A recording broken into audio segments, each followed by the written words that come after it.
估全球10大最乾淨城市。我估一定冇香港。我哋亞洲有幾個都好出名嘅乾淨城市啦，第一個就係新加坡。其實就已經係第一啦。唔好走住先，大家。東京呢？ 3啊，呢兩個係唯二嘅亞洲城市啊。斯德哥爾摩係冇嘅。冇淡仔3個 OK。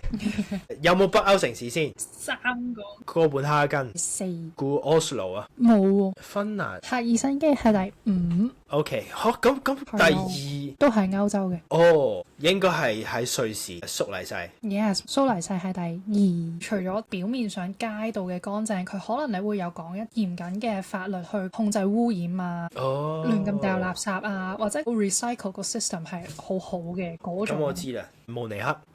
作為一個住過慕尼黑嘅人呢，就覺得條街就正常咯。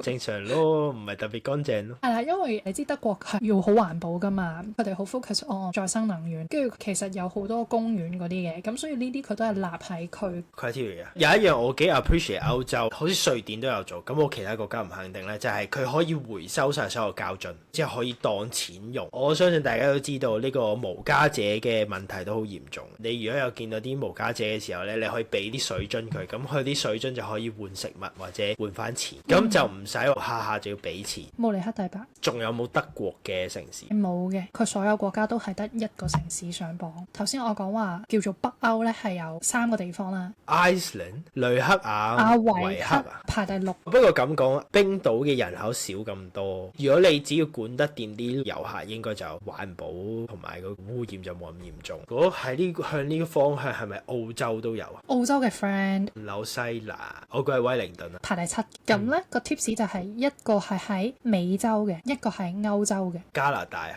係唔係 Toronto 就係 Vancouver 啦，都唔係 Calgary。係啦，冇錯。嚇，真係 Calgary 啊？可能就係頭先講咯，即係少人啲都乾淨啲啩，同埋公共交通都好乾淨。